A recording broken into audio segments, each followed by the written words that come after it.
एक गांव में एक किसान रहता था। उसके साथ उसके परिवार में उसकी पत्नी और एक बेटा था।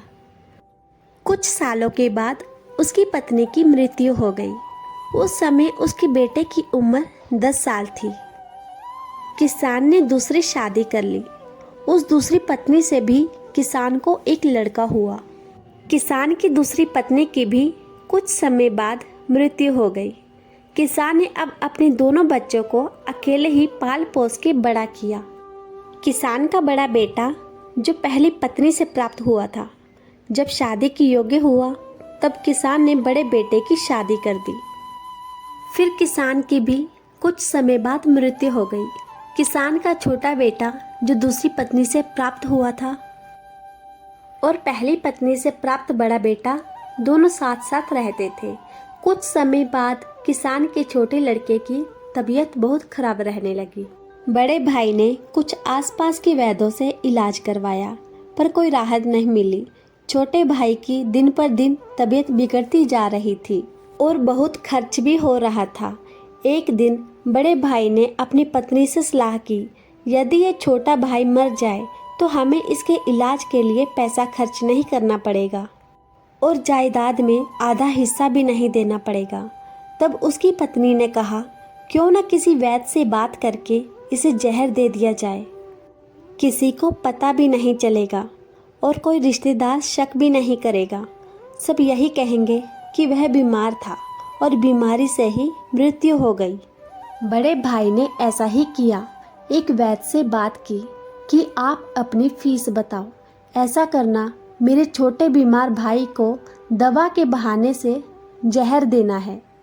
वैद्य ने बात मान ली और लड़के को जहर दे दिया और लड़के की मृत्यु हो गई। उसके भाई भाभी ने खुशी मनाई कि रास्ते का कांटा निकल गया, अब सारी संपत्ति अपनी हो गई। उसका अंतिम संस्कार कर दिया गया। कुछ महीनों के पश्चात उस किसान के बड़े लड़के की पत्नी को लड़का हुआ। पति पत्नी ने खूब खुशी मनाई। बड़े ही लाड प्यार से लड़के की परवरिश की। कुछ ही गिने वर्षों में लड़का जवान हो गया। उन्होंने अपने लड़के की भी शादी कर दी। शादी के कुछ समय बाद अचानक लड़का बीमार रहने लगा। माँ बाप ने उसकी इलाज के लिए बहुत वैद्यों से इलाज करवाया। जिसने जितना पैसा मांगा दिया, सब कुछ दिया ताकि लड़का ठीक हो जाए। अपने लड़के के इलाज में अपनी आधी संपत्ति तक बेच दी, पर लड़का बीमारी के कारण मरने की कगार पर आ गया। शरीर इतना ज़्यादा कमज़ोर हो गया कि अस्थि पिंजर ही शेष रह गया था। एक दिन लड़के को चारपाई पर लेटा रखा था और उसके पिता साथ में बैठे अपने पुत्र की ये दयनीय हालत देखकर दुखी होकर उसकी ओर देख रहे थे। तभी लड़का अपने पिता से बोला कि भाई, अपना सब हिसाब हो गया, बस अब कफन और लकड़ी का हिसाब बाकी है, उसकी तैयारी कर लो। ये सुनकर उसके पिता ने सोचा कि लड़के का दिमाग भी काम नहीं कर रहा है बीमारी के कारण, और बोला, बेटा मैं तेरा बाप हूँ, भाई नहीं। तब लड़का बोला, मैं आपका वही भाई हूँ जो आपने जहर खिलाकर मरवाया था।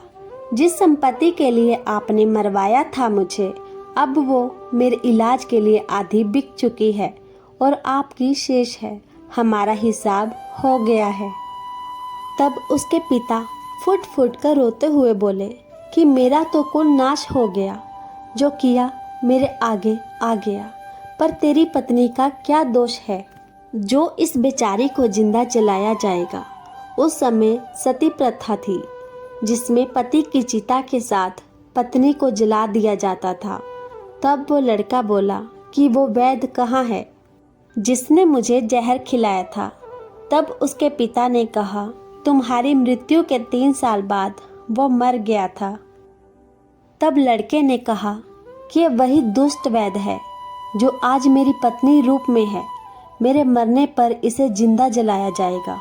सीख, हमारा जीवन जो उतार चढ़ाव से भरा है, इसके पीछे हमारे अपने ही कर्म होते हैं। हम जैसा बोएंगे वैसा ही काटना पड़ेगा। कर्म करो तो फल मिलता है, आज नहीं तो कल मिलता है।